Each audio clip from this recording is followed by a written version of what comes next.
श्री हरिः गोस्वामी तुलसीदास जी की संक्षिप्त जीवनी। देखिए, गोस्वामी तुलसीदास जी की जो जीवनी है वो उसका इसमें सार दिया गया है और इसे हम पढ़ते हैं और समझते हैं। बहुत ही आनंद आ रहा है कि प्रयाग के पास चित्रकूट जिले में राजापुर नामक एक ग्राम है। वहाँ आत्माराम दुबे नाम के एक प्रतिष्ठित सरयू पारीण ब्राह्मण रहते थे। उनकी धर्मपत्नी का नाम हुलसी था। संवत 1554 की श्रावण शुक्ला सप्तमी के दिन अभुक्त मूल नक्षत्र में इन्हीं भाग्यवान दंपत्ति के यहाँ 12 महीने तक गर्भ में रहने के पश्चात गोस्वामी तुलसीदास जी का जन्म हुआ।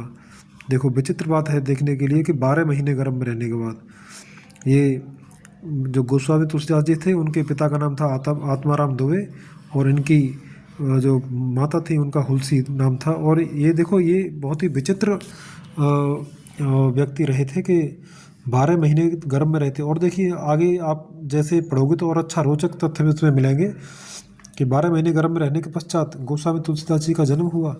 जन्मते समय बालक तुलसीदास रोए नहीं जैसे आजकल बच्चे रोते हैं। बालक तुलसीदास जो गोस्वामी तुलसीदास जी थे वो नहीं रोए, किंतु उनके मुख से राम का शब्द निकला। मतलब जन्म लेते ही राम का नाम उनके मुख से निकला। उनके मुख में 32 दांत मौजूद थे। देखो कितनी विचित्र बात है कि उनके मुख में जन्म लेते ही 32 दांत मौजूद थे। उनका डील डोल 5 वर्ष के बालक का सा था। जब पैदा हुए थे तो जैसे 5 वर्ष का बालक होता है इस प्रकार उनका शरीर था। और इस प्रकार के अद्भुत बालक को देखकर पिता अमंगल की शंका से भयभीत हो गए। डरने लग गए थे पिता के, ये तो कुछ अमंगल हो गया। और उसके संबंध में कई प्रकार की कल्पनाएं करने लगे। माता हुलसी को यह देखकर बड़ी चिंता हुई। उन्होंने बालक के अनिष्ट की आशंका से 10वीं की रात को नवजात शिशु को अपनी दासी के साथ उसके ससुराल भेज दिया और दूसरे दिन स्वयं इस असार संसार से चल बसी। मतलब गोस्वामी तुलसीदास जी का जन्म होते ही और दूसरे दिन ही उनकी माता का निधन हो गया। और उनकी माता गोस्वामी तुलसीदास जी को अपनी दासी को देकर उनके ससुराल भेज दिया था। दासी ने, जिसका नाम चुनिया था, जो दासी थी उसका नाम था चुनिया, बड़े प्रेम से बालक का पालन पोषण किया। जब तुलसीदास लगभग 5.5 वर्ष के हुए चुनिया का भी देहांत हो गया। देखिए कितना अजीब है कि दूसरे दिन ही माताजी ख़त्म हो गई और जब तुलसीदास जी 5-5.5 साल के हुए तो उन जो जिस दासी ने उनका पालन पोषण किया वो भी ख़त्म हो गई, उनका भी देहांत हो गया और तो बालक अनाथ हो गया। वह द्वार द्वार भटकने लगा। इस पर जगत जननी पार्वती को उस होनहार बालक पर दया आई। वे ब्राह्मणी का वेश धारण कर प्रतिदिन उसके पास जाती और उसे अपने हाथों भोजन करा आ जाती। देखो, पार्वती माँ स्वयं आती थी और उनको भोजन करा के जाती थी। इधर भगवान शंकर जी प्रेरणा से रामशैल पर रहने वाले श्री अनंतानंद जी के प्रिय शिष्य श्री नर हर्यानंद जी ने इस बालक को ढूंढ निकाला और उसका नाम रामबोला रखा। उसे वे अयोध्या ले गए और वहाँ संवत 1561 माघ शुक्ला पंचमी शुक्रवार को उसका यज्ञोपवीत संस्कार कराया। बिना सिखाए ही बालक रामबोला ने गायत्री मंत्र का उच्चारण किया। कि देखिए, बिना सिखाए ही जो गोस्वामी तुलसीदास जी थे इनका नाम रख गया था रामबोला और उन्होंने बिना सिखाए ही गायत्री मंत्र का उच्चारण किया, जिसे देखकर सब लोग चकित हो गए। इसके बाद नरहरि स्वामी ने वैष्णवों के 5 संस्कार करके रामबोला को राम मंत्र की दीक्षा दी और अयोध्या ही में रहकर उन्हें विद्या अध्ययन कराने लगे। बालक रामबोला की बुद्धि बड़ी प्रखर थी। एक बार गुरु मुख से जो सुन लेते थे उन्हें वह कंठस्थ हो जाता था। जो एक बार गुरुजी ने कह दिया, वो बोल दिया, वो बिल्कुल कंठस्थ हो गया। ये मान लो, ये तुलसीदास जी की खूबी थी ये। वहाँ से कुछ दिन बाद गुरु शिष्य दोनों शुक्र क्षेत्र सोरो पहुँचे। खासगंज में जो सोरो है, शुक्र क्षेत्र सोरो, बहुत ही प्रसिद्ध जगह है, कभी घूमने जाएं तो देख कर आना आप। वहाँ श्री नरहरि जी ने तुलसीदास को रामचरित सुनाया। इनके गुरु थे श्री नरहरदास, नरहर जी, श्री नरहर जी इनके गुरु थे तुलसीदास जी के। और इन्होंने सोरो शुक्र क्षेत्र में, कासगंज में, तुलसीदास जी को रामचरित सुनाया था। कुछ दिन बाद वे काशी चले गए। काशी में शेष सनातन जी के पास रहकर तुलसीदास ने 15 वर्ष तक वेद वेदांग का अध्ययन किया। इधर उनकी लोक वासना कुछ जागृत हो उठी और अपने विद्या गुरु से आज्ञा लेकर वे अपनी जन्मभूमि को लौट आए। वहाँ आकर उन्होंने देखा कि उनका परिवार सब नष्ट हो चुका है। उन्होंने विधिपूर्वक अपने पिता आदि का श्राद्ध किया और वहीं रहकर लोगों को भगवान राम की कथा सुनाने लगे। संवत 1583 ज्येष्ठ शुक्ला 13 गुरुवार को भारद्वाज गोत्र की एक सुंदरी कन्या के साथ उनका विवाह हुआ और वे सुखपूर्वक अपनी नवविवाहिता वधू के साथ रहने लगे। एक बार उनकी स्त्री भाई के साथ अपने मायके चली गई। पीछे पीछे तुलसीदास जी भी वहाँ जा पहुँचे। उनकी पत्नी ने इस पर उन्हें बहुत धिक्कारा और कहा कि मेरे इस हाड़ मांस के शरीर में जितनी तुम्हारी आसक्ति है, उससे आधी भी यदि भगवान में होती तो तुम्हारा बेड़ा पार हो गया होता। तुलसीदास जी को ये शब्द लग गए। वे एक क्षण भी नहीं रुके, तुरंत वहाँ से चल दिए। वहाँ से चलकर तुलसीदास जी प्रयाग आए। वहाँ उन्होंने गृहस्थ वेश का परित्याग कर साधु वेश ग्रहण किया। फिर तीर्थाटन करते हुए काशी पहुँचे। मानसरोवर के पास उन्हें काक भुषुंडी जी के दर्शन हुए। काशी में तुलसीदास जी राम कथा कहने लगे। वहाँ उन्हें एक दिन एक प्रेत मिला जिसने उन्हें हनुमान जी का पता बतलाया।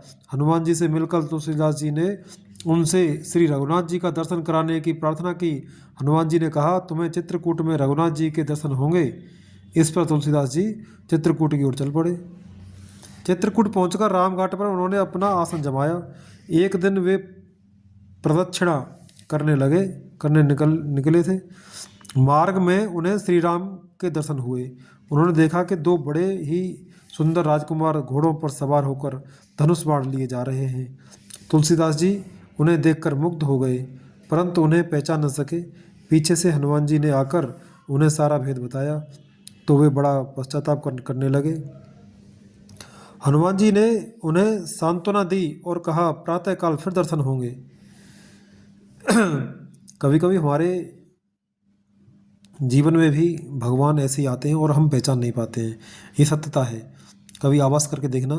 मैंने भी कई बार आभास किया है इस चीज़ का कि ईश्वर किसी न किसी रूप में हमारे जीवन में आते हैं, हमारे कष्टों को हरते हैं और हम समझ नहीं पाते हैं।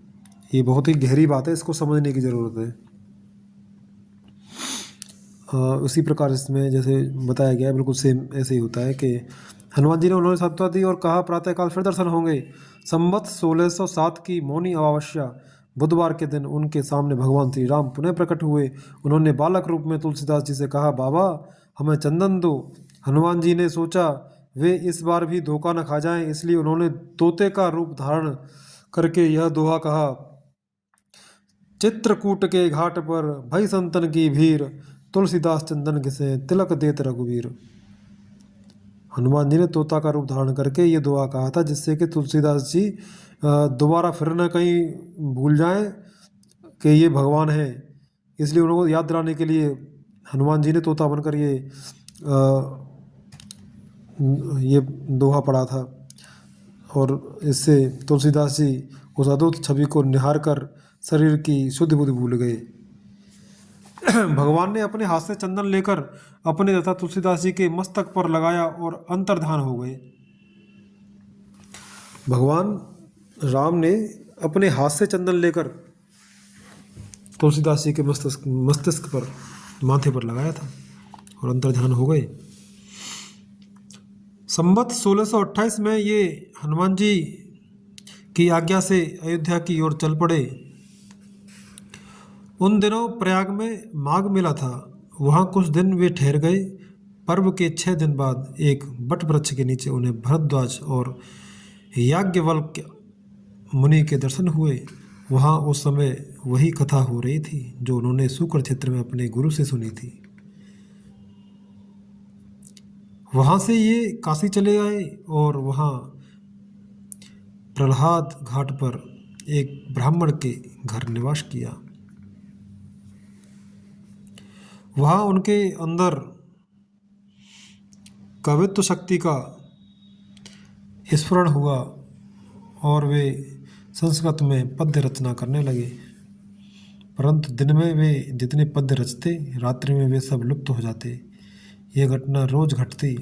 8वें दिन तुलसीदास जी को स्वप्न हुआ। भगवान शंकर ने उन्हें आदेश दिया कि तुम अपनी भाषा में काव्य रचना करो। तुलसीदास जी की नींद उचट गई। वे उठकर बैठ गए। उसी समय भगवान शिव और पार्वती उनके सामने प्रकट हुए। तुलसीदास जी ने उन्हें साष्टांग प्रणाम किया। शिव जी ने कहा, तुम अयोध्या में जाकर रहो और हिंदी में काव्य रचना करो। मेरे आशीर्वाद से तुम्हारी कविता सामवेद के समान फलवती होगी। इतना कहकर श्री गौरीशंकर अंतर्धान हो गए। तुलसीदास जी उनकी आज्ञा सिरोधार कर काशी से अयोध्या चले आए। संवत 1631 का प्रारंभ हुआ। उस साल रामनवमी के दिन प्राय वैसा ही योग था जैसा त्रेता युग में राम जन्म के दिन था। उस दिन प्रातःकाल श्री तुलसीदास जी ने श्री रामचरितमानस की रचना प्रारंभ की। 2 वर्ष 7 महीने 26 दिन में ग्रंथ की समाप्ति हुई। ये ध्यान देने योग्य बात है और याद करने के लिए कि जो रामचरितमानस की समाप्ति हुई थी वो 2 वर्ष 7 महीने और 26 दिन में इस ग्रंथ की समाप्ति हुई थी। संवत 1633 के मार्गशीर्ष शुक्ल पक्ष में राम विवाह के दिन 7 कांड पूर्ण हो गए।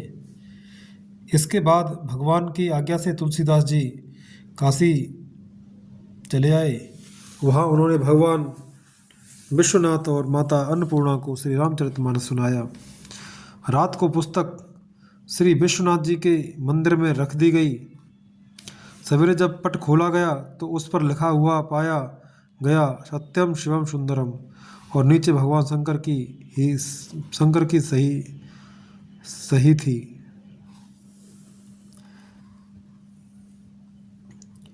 उस समय उपस्थित लोगों ने सत्यम शिवम सुंदरम की आवाज़ भी कानों से सुनी। इधर पंडितों ने जब यह बात सुनी तो उनके मन में ईर्ष्या उत्पन्न हुई। वे दल बांधकर तुलसीदास जी की निंदा करने लगे और उस पुस्तक को भी नष्ट कर देने का प्रयत्न करने लगे। उन्होंने पुस्तक चुराने के लिए 2 चोर भेजे। चोरों ने जाकर देखा कि तुलसीदास जी की कुटी के आसपास 2 वीर धनुष बाण लिए पहरा दे रहे हैं। अब समझ रहे हैं आप यहाँ कि जब चोरों को जब भेजा तुलसीदास जी की उस पुस्तक को नष्ट करने के लिए, चुराने के लिए, तो चोरों ने देखा कि तुलसीदास जी की जो कुटिया थी उसके आसपास 2 वीर धनुष्माण लेकर, धनुष्माण का समझ रहे हो, राम और लक्ष्मण थे दोनों, भगवान राम और लक्ष्मण ही वहाँ पहरा दे रहे थे। एक की कुटी के पास 2 वीर धनुष्माण लिए पहरा दे रहे हैं। वे बड़े ही सुंदर श्याम और गौर वर्ण के थे। उनके दर्शन से चोरों की बुद्धि शुद्ध हो गई। उनके दर्शन मात्र से, भगवान के दर्शन मात्र से ही चोरों की बुद्धि शुद्ध हो गई। उन्होंने उसी समय से चोरी करना छोड़ दिया और भजन में लग गए। कितनी अद्भुत लीला है।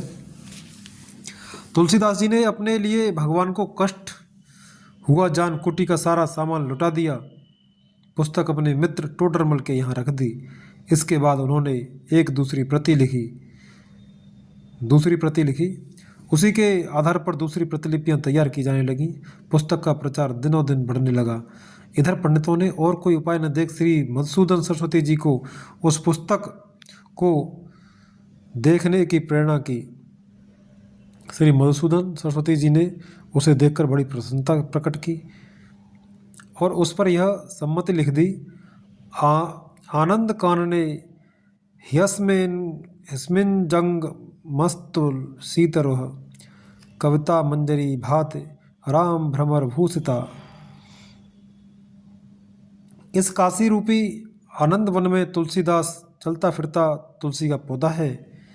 उसकी कविता रूपी मंजरी बड़ी ही सुंदर है, जिस पर श्री राम रूपी भंवरा सदा मंडराया करता है। पंडितों को इस पर भी संतोष नहीं हुआ, तब पुस्तक की परीक्षा का एक उपाय और सोचा गया। भगवान विश्वनाथ के सामने बड़े सबसे ऊपर वेद, ये देना ये बहुत ही रोमांचक कहानी है कि वेद और पुराण शास्त्र जितने थे उनके नीचे रखी गई थी किताब, और फिर जब सुबह खोला गया मंदिर तो ऊपर मिली थी। देखो इसमें लिखा हुआ है कि भगवान विश्वनाथ के सामने सबसे ऊपर वेद, उसके नीचे शास्त्र, शास्त्रों के नीचे पुराण और सबके नीचे रामचरितमानस रख दिया गया। तो चार चीज़ें रखी गई थी, वेद, उसके नीचे शास्त्र, शास्त्रों के नीचे पुराण और पुराणों के नीचे रामचरितमानस रख दिया गया। मंदिर बंद कर दिया गया। प्रातःकाल जब मंदिर खोला गया तो लोगों ने देखा कि रामचरितमानस वेदों के ऊपर, जो वेद सबसे ऊपर रखे हुए थे, वेदों के ऊपर रखा हुआ है। अब तो पंडित लोग बड़े लज्जित हुए। उन्होंने तुलसीदास जी से क्षमा मांगी और भक्ति से उनका चरणोदक लिया। तुलसीदास जी अब अस्सी घाट पर रहने लगे। रात को एक दिन कलयुग मूर्त रूप धारण कर उनके पास आया और उन्हें त्रास देने लगा। गोस्वामी जी ने हनुमान जी का ध्यान किया। हनुमान जी ने उन्हें विनय के पद रचने को कहा। इस पर गोस्वामी जी ने विनय पत्रिका लिखी और भगवान के चरणों में उसे समर्पित कर दी। श्री राम ने उस पर अपने हस्ताक्षर कर दिए और तुलसीदास जी को निर्भय कर दिया। संवत 1680 श्रावण कृष्ण तृतीया शनिवार को 80 घाट पर गोस्वामी जी ने राम राम कहते हुए अपना शरीर परित्याग कर दिया। संवत 1680 श्रावण कृष्ण में तृतीय शनिवार को गोस्वामी जी ने अपना शरीर परित्याग कर दिया। ये थी गोस्वामी तुलसीदास जी की जीवनी। अब हम शुरू करेंगे अगली वीडियो में रामचरितमानस की कुछ आगे। देखो ये क्या दिया गया है कि